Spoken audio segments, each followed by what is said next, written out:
بہت سے مدینے جانے والے بھی ایسے ہیں کہ جو جاتے تو ہیں لیکن ان کی کیفیت یہ ہوتی ہے کہ گرمی ہے، تپ ہے، درد ہے، واویلا مچاتے ہیں، دہی کھٹی ہے معاذ اللہ، ہوٹل والے نے ہوٹل صحیح نہیں دیا، تکلیفیں ہیں، بخار ہو گیا ہے وغیرہ، ناشکری ظاہر کر رہے ہوتے ہیں. تو وہ ان کے تصورات اور اہمیت کو نہیں سمجھے ہوتے، جس کے سبب سے انسان کی سوچ بدل جاتی ہے. جب بھی کچھ کرنا ہے تو اہمیت کو جاننا چاہیے تاکہ تصورات اچھے ہوں. تو ابھی درود پاک پڑھیں گے نا، تو درود پاک تو پڑھنا ہے لیکن پہلے اہمیت کو جاننا ہے. اہمیت جانیں گے تو تصورات اچھے ہوں گے. محفل میں بیٹھنا ہے، بیٹھنا چاہیے لیکن تصورات اچھے ہونے چاہیے. تصورات اچھے تب ہوں گے جب اہمیت کی خبر ہوگی.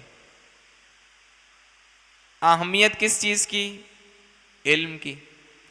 اہمیت کس چیز کی؟ آقا صلی اللہ علیہ وسلم کے ذکر کی. اہمیت کس چیز کی؟ اللہ کریم کی یاد کی. اہمیت کس چیز کی؟ جو چیز بیان کی جا رہی ہے اس کی. اب سنیے کہ جب بندہ درود پاک پڑھتا ہے تو اس کو ملتا کیا ہے؟ بزرگان دین تحریر فرماتے ہیں جب کوئی درود پاک پڑھتا ہے تو اس کا نام اس کے والد کے نام کے ساتھ پیارے آقا صلی اللہ علیہ وسلم کی بارگاہ میں پیش کیا جاتا ہے. ابھی جو میں نے گفتگو کی نا، یہ بغیر تصور کے کی، ہم نے سنی بغیر تصور کے سنی. اگر اسی میں تصور آ جائے، جیسے کہ ہم لوگوں سے دعائیں کرواتے ہیں، یار دعا کرنا، مشکل آ گئی ہے، یا پھر کوئی بڑی شخصیت ہو، نیک شخصیت ہو، پیر صاحب ہو، علی بھائی پیر صاحب کی بارگاہ میں نام چلا جائے اور وہاں سے دعا کریں، پیر صاحب کی طرف سے دعا آ جائے تو ایک نہیں 100 کو سنوائیں گے، اسٹیٹس پہ لگائیں گے، نیٹ پہ ڈال دیں گے، صاحب آج دعا ہوئی ہے. ہوگا نا؟ ایسا ہوتا ہے بھائی، دل میں ہوتا ہے. اور خاص جن سے محبت ہوتی ہے ان کے پاس بندہ سینڈ کرتا ہے، امی کو سنائے گا، ابو کو سنوائے گا، بھائیوں کو سنائے گا. کیوں جی؟ اللہ کے نیک شخص نے میرے لیے دعا کی ہے، وہاں سے میرے لیے دعا آئی ہے، میرا نام انہوں نے پکارا ہے. اچھا جی، تو یہ تو سب کر سکتے ہیں. کیسے؟ کہ جب کوئی آقا صلی اللہ علیہ وسلم پر درود پڑھتا ہے تو جو ہمارے پیر صاحب ہیں ان کے بھی آقا،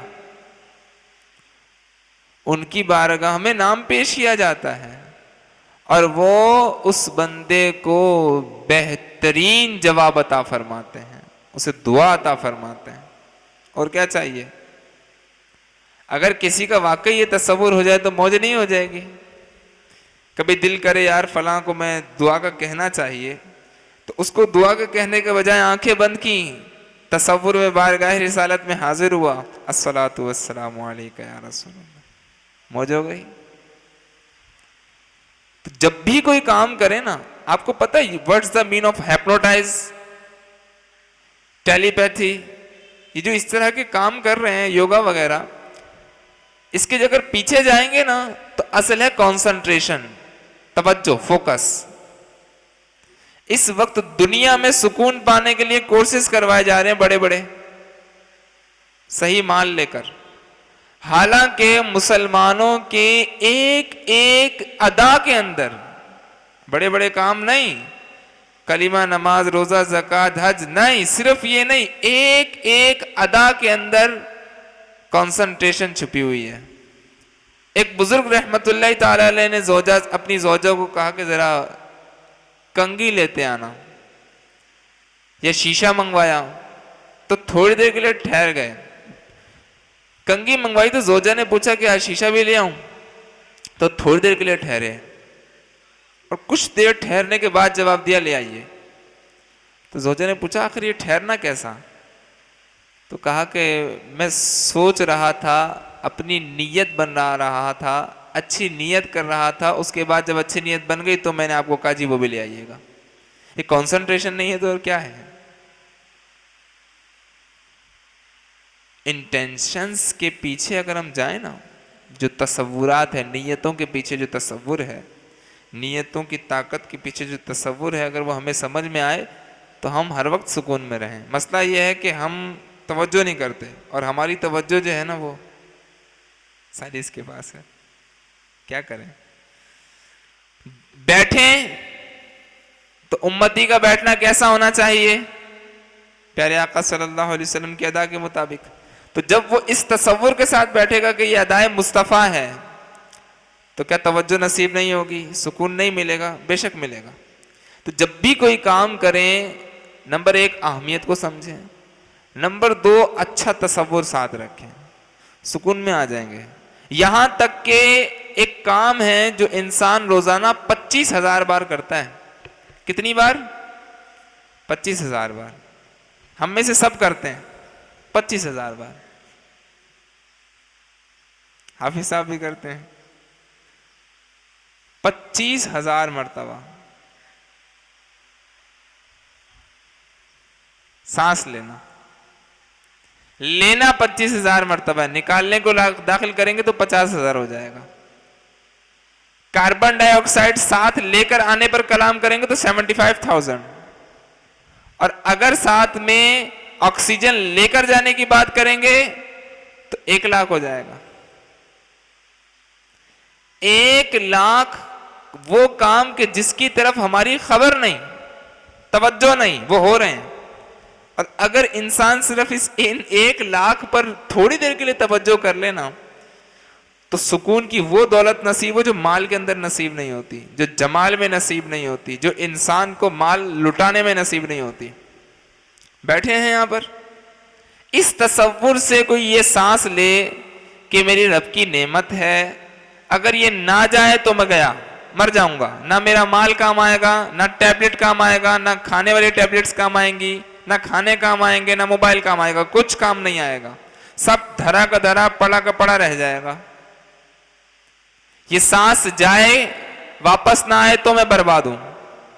یہ جائے لیکن آکسیجن نہ لے کر جائے تو برباد ہوں. یہ آئے کاربن ڈائی آکسائڈ نہ لے کر آئے، آکسیجن نہ چھوڑ کر آئے تو برباد ہوں. ایک سانس اگر اس تصور سے لینا تو حقیقت میں وہ سکون پائے جو بڑی بڑی چیزوں میں نہ پاتا ہو. ذرا لیجئے، الحمدللہ سکون نصیب ہوتا ہے. اس کے پیچھے اگر جائیں تو وہی تصور ہے، اور تصور تب صحیح رہے گا جبکہ اہمیت سمجھتا ہو. اور اہمیت نہ جانے گا مگر علم کے بعد، یعنی علم ہوگا تو اہمیت سمجھ میں آئے گی، اہمیت ہوگی تو تصور اچھے ہوں گے، تصور اچھے ہوں گے تو انسان کی ادائیں، انسان کے حالات، انسان کے شیڈیولز دیکھنے والے ہوں گے. اس کی زندگی میں ٹھہراؤ ہوگا، جلد بازی نہیں ہوگی، اس کے فیصلوں میں حکمت ہوگی، شیطان کے وار نہیں ہوں گے. اصل جو ٹاپک اس کی طرف آنا ہے، لیکن اس سے پہلے درود پاک کی اہمیت کو جاننا ہے، اس پر ابھی کلام چل رہا ہے. تو جب بھی درود پاک پڑھیں کاش یہ تصور بن جائے کہ میرا نام پیارے آقا صلی اللہ علیہ وسلم کی بارگاہ میں پیش کیا جا رہا. اور جب بھی کچھ سنیں، چاہے وہ آپ کہیں پر بھی جا کر سنیں، گھر میں سنیں، گھر کے علاوہ سنیں، ایک کام ضرور کریں. اس کا تعلق خاص بیان کے ساتھ بھی ہے، سوچا عرض کر دوں تاکہ آگے ڈسٹربنس نہ ہو. وہ پیاری صفت ہے کہ جو میرے پیارے آقا صلی اللہ علیہ وسلم کی صفت ہے، ادائے مصطفیٰ ہے. اگر وہ انسان سے نکل جائے نا تو گھر امن کے گہوارے نہیں رہتے، میدان جنگ بن جاتے ہیں. اس وقت دنیا میں اگر غور و فکر کیا جائے طلاق کے اندر، جدائیوں کے اندر، چاہے وہ دوستوں کی جدائی ہو، رشتہ داروں کی ہو، یا آپس میں گھر والوں کی آپس میں ہو، تو اس کے پیچھے بڑا سبب، یوں سمجھیں تو محبتوں کو نفرتوں میں تبدیل کرنے والا سبب وہ ہے دوسرے کی بات کو توجہ سے نہ سننا مگر توجہ سے. بھائی بات کر رہے ہیں، ہاں جی فرمائیے، اچھا اور فرمائیے، ٹھیک ہے، اور کچھ، صحیح ہے جی. تو اس کو سمجھ میں آ جائے گا کہ یار ٹھیک ہے بات سن رہے ہیں لیکن کنسنٹریشن نہیں ہے. تو یہاں جب بھی بیان سنیں، کوئی بھی اچھی سپیچ سنیں، کوئی بھی گفتگو سنیں نا، تو اس ادائے مصطفیٰ کو، توجہ سے سننے والی ادا کو اپنا لیا کریں اور اس کی رکاوٹوں کو دور کیا کریں. آنکھیں یہ بہت سی چیزوں کی خبر دیتی ہیں، نیند کی خبر دیتی ہیں، نشے کی خبر دیتی ہیں، خوشی کی خبر دیتی ہیں. جب انسان بیٹھا یہاں اور کہیں اور چلا جائے نا تو اس کی بھی ہلکی ہلکی خبر دے رہی ہوتی ہیں. تو توجہ یہیں رکھنی ہے. صلو علی الحبیب صلی اللہ علیہ وسلم. آج میں نے آپ کو ایک موتی دینا ہے، ہیرا دینا ہے. اگر وہ کسی کے پاس پہلے یہ تو ڈبل ہو جائے گا، نہیں ہوا تو آ جائے گا. لیکن ہیرے کی قدر وہی جانتا ہے کہ جس کے پاس اس کا علم ہے، جس کے پاس اس کی پہچان ہے، وہی جانے گا. اور یہ جو ہیرا ہے اس کا تعلق ہے روحانیت والے ہیرے سے. تو اگر یہ اپنائیں گے تو جو بھی روحانیت والے ہوں گے، نیک اشخاص ہوں گے، اولیاء کرام ہوں گے، صالحین متقین ہوں گے، تو وہ دیکھ کر پہچان جائیں گے کہ یہ بندہ وہ ہے کہ جس کے پاس کچھ نہ کچھ موجود ہے. وہ چیز دینی ہے، ایک حدیث پاک سنانی ہے بس. لیکن اس ایک حدیث پاک سنانے کے لیے آپ اور سے پہلے کچھ گفتگو کرنی ہے تاکہ وہ ہمیں حدیث پاک سمجھ میں آئے. اللہ غنی. صلو علی الحبیب صلی اللہ تعالی علی محمد صلی اللہ علیہ وسلم. انسان اپنے آپ کو سجانے کے لیے، اچھا لگنے کے لیے دن رات بہت کچھ کرتا ہے. مرد بھی کرتے ہیں، عورتیں زیادہ کرتی ہیں. آج کل نوجوان بھی پیچھے نہیں. اچھی نیت ہو تو حرج نہیں ہے، اچھی نیتیں موجود ہیں. اگر کوئی دوستوں میں جا رہا ہو اور یہ نیت ہے کہ دوست مجھ سے انس حاصل کریں گے، مجھ سے وحشت محسوس نہیں کریں گے، اور اس کے لیے وہ اپنے بال سنوارتا ہے، اپنے چہرے کو اچھی طرح دھوتا ہے، اچھا لباس پہنتا ہے، سینٹ لگاتا ہے، خوشبو لگاتا ہے، تو یہ برا نہیں ہے. ٹھیک ہے. احادیث مبارکہ میں اس پر گفتگو کی گئی ہے. انسان اپنے دوستوں میں ایسے جائے، قریبیوں میں، جیسے کہ تل کی مانند خوبصورت لگے. لیکن ان چیزوں کے ساتھ ساتھ جو اصل توجہ دلانی ہے وہ یہ ہے کہ انسان دنیا میں دنیا کے لیے نہیں آیا. یہ مر جائے گا. انسان کیا ہوگا؟ مر جائے گا. جن بھی مر جائیں گے. تو ہم میں سے کسی نے بھی باقی نہیں رہنا. ڈن ہے، جانا ہے، پکا ہے. آج نہیں تو کل، کل نہیں تو پرسوں، پرسوں نہیں تو ایک وقت رخصت تو ہونا ہے، جانا ہے. یہ تصور دلایا جاتا ہے تاکہ ہمیں اپنی حالت یاد آئے. آج 2022 جاری ہے نا، تو 2022 ہے تو 21 سے 22 میں سے ہم میں سے کون ہوگا؟ ہے کوئی دعوے دار میں ہوں گا؟ بہت مشکل ہے. 2122 میں 100 سال بعد. میں آپ سے کلام کر رہا ہوں، اس کیمرے سے کلام نہیں کر رہا، آپ سے بات کر رہا ہوں، تو رسپانس دیجئے. 2122 میں سے ہم میں سے کوئی ہوگا یہاں پر؟ کوئی بھی نہیں ہوگا. نہ یہ چادر میرے پاس ہوگی، نہ لباس، نہ ہو سکتا ہے کہ امامہ پہنا کر دفنا دیا جائے، اللہ کرے امامہ پہنا کر دفنایا جائے. تو نہ یہ موبائل ہوگا، نہ یہ ٹیبلٹ ہوگا، کچھ بھی نہیں ہوگا. سب چلا جائے گا، سب یہیں رہ جائے گا. اعمال جائیں گے، بے شک جائیں گے، اور ہمارا بدن ہوگا، کفن ہوگا. جہاں دنیا میں ہم نے سجانے کے لیے اتنے اہتمام کیے، چہرہ دھونے کے لیے الگ چیز، سر کے بال دھونے کے لیے الگ چیز، ہاتھ دھونے کے لیے الگ، بدن دھونے کے لیے الگ، ہینڈ واش الگ، فیس واش الگ. بدن دھونے کے لیے کیا ہوتا ہے؟ یہ صابن ہی ہوتا ہوگا سادہ سا. اچھا جی، پھر وہ فیشل کروانے کے لیے الگ معاملات ہیں. کیا کیا رکھا جاتا ہے نا. کیوں؟ صاف ستھرا رہوں، اچھا لگوں. تو یار ایسا نہ کریں کہ مرنے کے بعد بھی ہم اچھے لگیں، قبر میں بھی سلامت رہیں، مرنے کے بعد ہمارا چہرہ تر و تازہ رہے. کچھ ایسا نہ کریں. کریں نا. آؤ طے کرتے ہیں. علماء فرماتے ہیں کہ جو شخص روزانہ کثرت سے درود پاک پڑھ لے تو مرنے کے بعد اس کا بدن نہیں بگڑے گا، بدن سلامت رہے گا. موج ہے. کیا جاتا ہے؟ کثرت. تو تو آسان کر دیا، فرمایا کہ جو 313 مرتبہ درود پاک پڑھے کثرت سے درود پاک پڑھنے والوں میں شامل کر دیا جاتا ہے۔ کتنی مرتبہ؟ کاؤنٹر تسبیح ہاتھ میں رکھیں اور اے کاش کہ ہر نماز کے بعد یا کسی بھی وقت میں توجہ کے ساتھ پڑھیں۔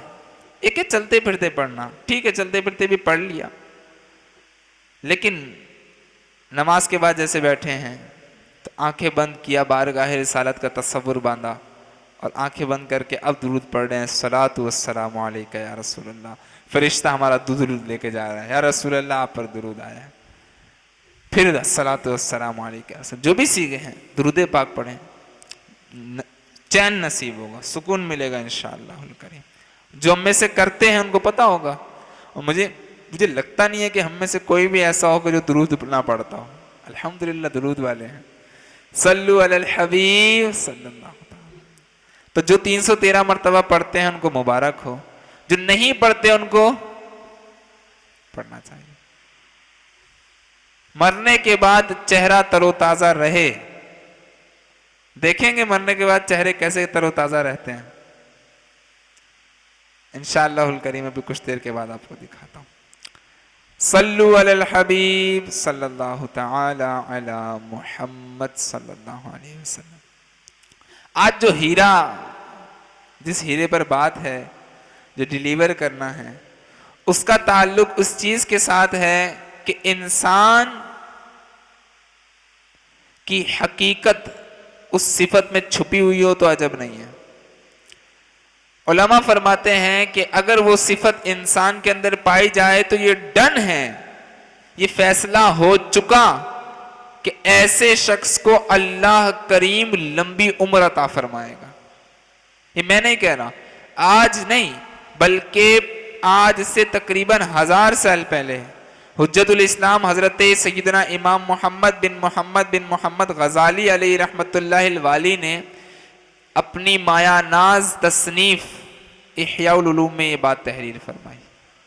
اور جو امام غزالی کو جانتے ہیں، احیاء العلوم کی اہمیت سمجھتے ہیں، تو یہ جانتے ہوں گے کہ ان کے اندر جو باتیں ہیں وہ ایسے ہی نہیں ہیں۔ ان کی اپنی کتابیں اور خاص طور پر احیاء العلوم یہ دلیل ہے۔ ان کا لقب حجت الاسلام ہے، اسلام پر دلیل ہے، یہ خود ان کی ذات اسلام پر دلیل ہے، ایسا علم تھا ان کے پاس۔ احیاء العلوم کی دوسری جلد میں آپ نے تحریر فرمایا، مکتبۃ المدینہ سے جو ملتی ہے اس کا صفحہ نمبر ہے 711۔ فرمایا یہ جو صفت ہے اگر کسی کے اندر ہوگی تو یہ اسی کے اندر ہوگی، مضمون بیان کر رہا ہوں، کہ جس کے لیے اللہ کریم نے لمبی عمر ہونے کا فیصلہ فرما دیا ہے۔ اگر ہم آج غور کرتے ہیں نا تو اس وقت دنیا میں موجود لوگوں کی بڑی تعداد یہ 4 چیزوں کے پیچھے ہیں۔ کنسنٹریشن، توجہ پلیز، 4 چیزوں کے پیچھے۔ نمبر 1 مال، اچھی نیت بری نیت دونوں اپنی جگہ پر ہیں، عیش، عزت اور لمبی عمر۔ دنیا گھوم لیں، ان 4 چیزوں کے پیچھے۔ یہاں پر بھی جتنے جلوے ہیں نا تقریباً ان 4 چیزوں کے نظر آئیں گے۔ ضرورت ہوتی ہے لیکن ضرورت کے بعد انسان بولتا ہے تھوڑی راحت بھی ہونی چاہیے، کھڑے ہو کر بھی بیان ہو سکتا ہے، تھوڑا بیٹھ کے بیان ہو جائے، ٹیبلٹ کو ہاتھ میں بھی پکڑا جا سکتا ہے لیکن یار تھوڑا آسانی ہو جائے گی، کور ہو جائے۔ عیش، راحت، آرام، سکون، چین، 4 چیزوں کے پیچھے۔ اچھا 4 چیزیں یہ وہ ہیں کہ جو انسان بڑی کوشش سے پاتا ہے، ملے نہ ملے۔ لمبی عمر پانے کے لیے کیا کیا کرتا ہے، لیکن بہت سو کو نصیب نہیں ہوتی، دنیا سے چلے جاتے ہیں۔ عیش پانے کے لیے زندگی گزار دیتا ہے، میں جانتا ہوں اور آپ بھی جانتے ہوں گے، پوری زندگی کماتے ہیں، اپنی آخری وقت میں آ کر ان کو تو نہیں پتا ہوتا ہمارا آخری وقت ہے، گھر بناتے ہیں اور گھر ابھی مکمل نہیں ہوا ہوتا ہے، انتقال ہو جاتا ہے۔ غور کیجئے گا، ہمارے معاشرے میں ایسے لوگ نظر آئیں گے، میں نے دیکھے، گھر ابھی مکمل نہیں ہوا، انتقال ہو گیا، حقیقت ہے۔ تو وہ عیش نصیب نہ ہو سکا جو پانے کی کوشش تھی. عورت پوری زندگی جو ہے وہ اس بیچاری نے زیور جمع کر کے رکھا, بیٹی کو دوں گی, اس سے فلاں کام کروں گی, فلاں کام کروں گی, رکھا ہی رہ گیا, انتقال ہو گیا, سارے کا سارا رکھا رہ گیا. اور بعض اوقات ایسی جگہ چھپا دیتے ہیں پتہ ہی نہیں ہوتا رکھا کہاں ہے. اب جیسے نصیب, مال, عیش, عزت اور لمبی عمر, یہ وہ چار چیزیں اگر کسی کو نصیب ہو جائیں ضرورت کے مطابق, حاجت کے مطابق, تو اس کی موج ہو جائے. اب یہ چار چیزیں اللہ کریم کی طرف سے کس بندے کو نصیب ہوتی ہیں, آج وہ سنیں گے انشاءاللہ. ایک حدیث پاک ہے, اللہ غنی, کتاب ہے فیضان ریاض الصالحین, مکتبۃ المدینہ کی ہے, بہت پیاری کتاب ہے. اور اگر ہم میں سے کسی نے یہ نہیں لی ہوئی تو ہو سکے تو اس کو لے لیں, زیارت بھی کر لیجئے. فیضان ریاض الصالحین, یہ اس کا ٹائٹل پیج ہے, فیضان ریاض الصالحین. تقریباً اس کی 7 جلدیں آ چکی ہیں.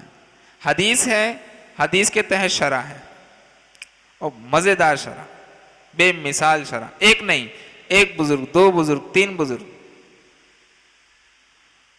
حدیث کی وضاحت.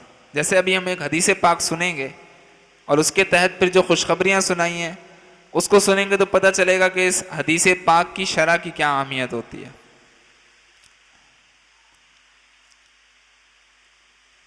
جو اب حدیث پاک بیان کی جائے گی اس میں جو پیاری سی صفت, پیارا سا موضوع, پیارا سا عمل ہے, غور یہ کرنا ہے کہ ہمارے اندر پایا جاتا ہے نہیں پایا جاتا.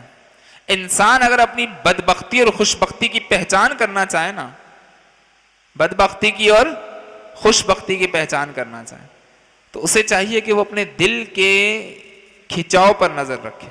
یہ میرا دل مائل کس طرف ہو رہا ہے, اس کا تعلق اس کے ساتھ ہے.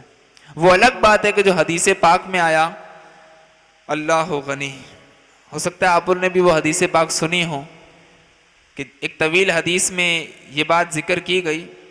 پیارے آقا صلی اللہ علیہ وسلم نے ارشاد فرمایا, اولاد آدم مختلف طبقات پر پیدا کیے گئے, ان میں سے بعض مومن پیدا ہوئے, حالت ایمان پر زندہ رہے اور مومن ہی مریں گے. بعض کافر پیدا ہوئے اور حالت کفر پر زندہ رہے اور کافر ہی مریں گے, جبکہ بعض مومن پیدا ہوئے, مومنانہ زندگی گزاری. مومن پیدا ہوئے, مومنانہ زندگی گزاری اور حالت کفر پر رخصت ہوئے. اور بعض کافر پیدا ہوئے, کافر زندگی گزاری, کافر زندہ رہے اور مومن ہو کر مریں گے.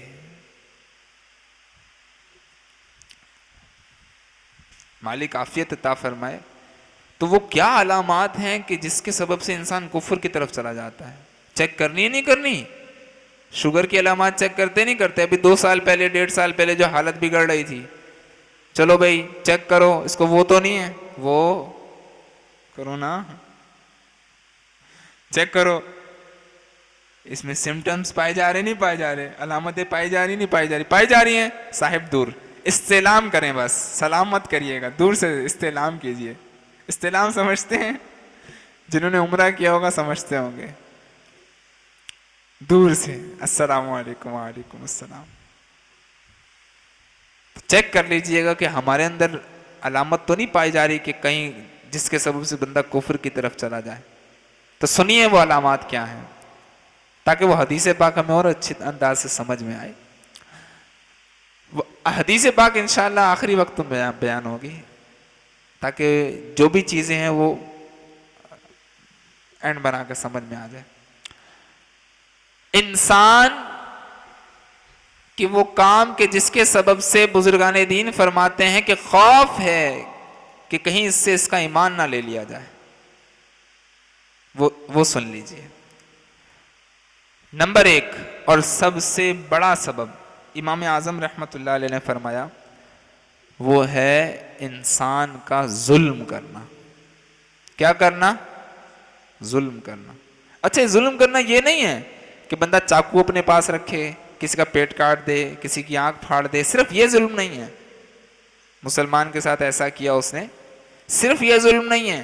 یاد رکھیے کسی مسلمان کی طرف تکلیف دینے والی نگاہ سے دیکھنا. کون سی نگاہ سے دیکھنا؟ تکلیف دینے والی. اب گھر کا تصور کریں، کسی کو دیکھا تو نہیں تھا، تکلیف دینے والی نگاہ سے دیکھنا. اوے دیکھتے ہیں نا بازوں کا بغیر اجازت شرعی کے، تکلیف دینے والی نگاہ سے بلا اجازت شرعی دیکھنا بھی ظلم ہے. اور باہر گئے، کوئی صفائی کر رہا تھا مسلمان، ہلکی سی ڈسٹ آ گئی ہم پر، ابے اوے اندھے نظر نہیں آتا، یہ تو کہا اور بعد میں ساتھ ساتھ کچھ اور بھی کر دیتے ہیں. بعض اوقات مار بھی دیتے ہیں، بعض اوقات گالی دیتے ہیں، تو اس کو تکلیف تو ہوئی نا. تو بے شک تکلیف دینا ظلم ہے. اور سنیے، گھر کے اندر بلا اجازت شرعی چھوٹوں کو مارتے رہنا ظلم ہے. کیڑی جا رہی، کیڑی کون جا رہی ہے؟ کیڑی،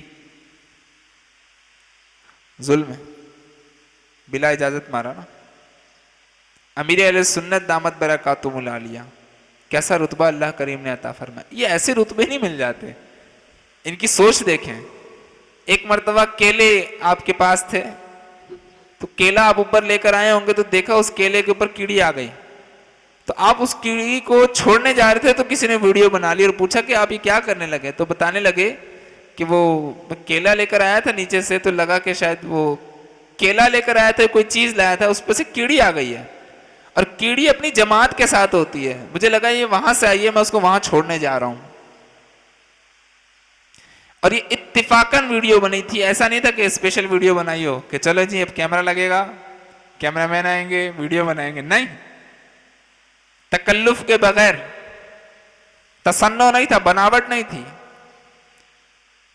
ایسے ہی تو مراتب نہیں ملتے نا، جن کا بھی ذکر ہو رہا ہے. امام غزالی رحمت اللہ تعالی علیہ کا اتنا اعلیٰ مرتبہ پایا، احساس کیسا تھا، اندر دل کا میلان کیسا تھا، جس پر آج کلام جاری ہے. لکھ رہے تھے، اپنا دینی کام کر رہے تھے، لکھتے لکھتے مکھی آپ کے قلم پر گری، قلم روک دیا. سیاہی چوسنے لگی، قلم روک دیا. کیوں جی؟ اللہ کی مخلوق ہے، قلم روک دیا. بات آئی گئی ہو گئی.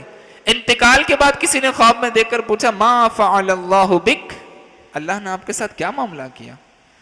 تو کہنے لگے کہ اللہ کریم نے میری مغفرت فرما دی. سبب کیا بنا؟ تو بتانے لگے کہ ایک بار میں اپنا تحریری کام کر رہا تھا، تو ایک مکھی میرے قلم پر گری اور میں نے اس سبب سے قلم روک دیا کہ اللہ کی مخلوق ہے. سیاہی چوس رہی تھی، چوس کر اڑ گئی. اللہ کریم نے مکھی پر رحم کرنے کے سبب سے میری مغفرت فرما دی. احساس ہے نا، درد ہے، کھچاؤ ہے، میلان ہے. اب سنیے وہ حدیث پاک کہ جس کے بارے میں مفتی احمد یار خان رحمت اللہ علیہ نے میرات المناجی میں تحریر فرمایا. امام غزالی رحمت اللہ علیہ نے احیاء جلد 2 صفحہ نمبر 711 مکتبۃ المدینہ.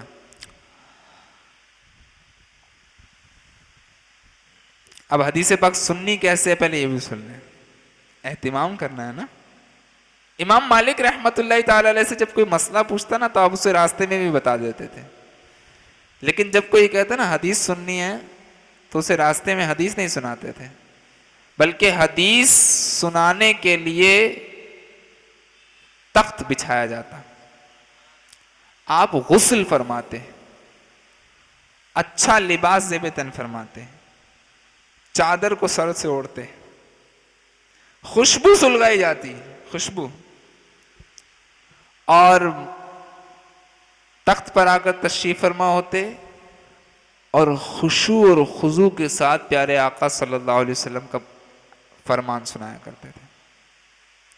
تو ہو سکے تو دو زانوں بیٹھ جائیے. کہ اللہ کریم کو اس کا محبوب بھی پسند ہے اور اس کا محبوب کا کلام بھی پسند ہے صلی اللہ علیہ وسلم. صلی اللہ علیہ وسلم نے ارشاد فرمایا، ترجمہ: جو بھی جوان کسی بوڑھے کی اس کی عمر کی وجہ سے تعظیم کرے تو اللہ کریم اس کے لیے اسے پیدا فرماتا ہے جو بڑھاپے میں اس کی عزت کرے گا، جو بڑھاپے میں اس کی عزت کرے گا، اسے پیدا فرماتا ہے. تو اگر معاشرے کو اچھا کرنا ہے، تو اگر ہم معاشرے کو اچھا کرنے میں تعظیم کی تعلیم دیں تو پھر تو وہ بندے پیدا ہوتے چلے جائیں گے کہ جو بڑوں کو تعظیم کریں گے، بڑوں کی عزت کریں گے، اور جب وہ بڑوں کی عزت کریں گے تو پھر وہ پیدا ہوں گے جو ان کی عزت کریں گے. معاشرہ اچھا نہیں ہو جائے گا. لیکن مسئلہ یہ ہے، ہمارے معاشرے کو خراب کرنے کے سبب یہ جو بڑے بڑے کام ہو رہے ہیں نا پیچھے، ان میں انہوں نے یہی کیا ہے کہ ہماری نوجوان نسل سے حیا کو لے لیا. کیا لے لیا؟ حیا کو لے لیا. اگر ہم نوجوانوں سے پوچھ لینا، 1000 کا مجمع بیٹھا ہو اور سارے پی ایچ ڈی کیے ہوئے ہوں اور ان سے پوچھ لیا جائے ذرا حیا کی تعریف سنائیے، نہیں سنا سکیں گے. ذرا حیا کا کانسیپٹ بیان کیجئے، نہیں کر سکتے. ذرا ادائے حیا بیان کیجئے، نہیں بیان کر سکتے. پیارے نبی، آخری نبی صلی اللہ علیہ وسلم کی حیا کے کچھ جلوے دکھائیے، کیسے دکھا سکتے ہیں؟ چلو کچھ جھلک بتا دو، نہیں بتا سکتے. چلو کوئی ادائی بتا دو، نہیں بتا سکتے. سیکھا ہی نہیں ہے. حالانکہ اگر کسی کو یہ نصیب ہو جائے نا حیا، تو تعظیم بھی نصیب ہو جائے گی. اور اگر تعظیم نصیب ہوگی تو سن لیا کیا نصیب ہوگا. اب ذرا اس کی شرح سنیں. ہم نے تو صرف اتنا سنا نا کہ اس کے بڑھاپے میں اس کی عزت کرنے والے مقرر کر دیا جائے گا، ایسے کو پیدا اللہ کریم فرمائے گا. تو اس حدیث پاک میں تو بظاہر نظر نہیں آ رہا کہ اس کو مال دیا جائے گا، عیش دی جائے گی، عزت دی جائے گی. لمبی عمر کا سمجھ میں آ رہا ہے کہ بوڑھا تبھی ہوگا جب لمبی عمر ہوگی. تو سنیے، مفتی احمد یار خان رحمۃ اللہ علیہ فرماتے ہیں، جو شخص بوڑھے مسلمان کا صرف اس لیے احترام کرے کہ اس کی عمر زیادہ ہے، اس کی عبادت مجھ سے زیادہ ہے، تصورات ہے نا، تصورات اچھے ہوں گے تو اہتمام ظاہر ہوگا. اس کی عمر مجھ سے زیادہ ہے، یہ مجھ سے پرانے اسلام والا ہے، تو انشاءاللہ الکریم دنیا میں وہ دیکھ لے گا کہ اس کے بڑھاپے میں لوگ اس کی عزت کریں گے. فرمایا، اب جملہ سنیں، جملہ اللہ کے ولی کا جملہ سنیں. فرماتے ہیں اس وعدے میں فرمایا گیا. کس میں فرمایا؟ خبر میں نہیں، بات میں نہیں، ارشاد میں نہیں، حدیث میں نہیں. فرمایا اس وعدے میں فرمایا. وعدہ سمجھتے ہیں؟ وعدے کی تعریف سنیے. فیوچر میں، مستقبل میں کسی کام کی امید دلانا یہ وعدہ ہوتا ہے. جیسے کہ بیان جو ہے وہ 6:45 پر ختم کر دیا جائے گا، تو ایک طرح سے وعدہ ہو گیا، امید دلائی گئی نا،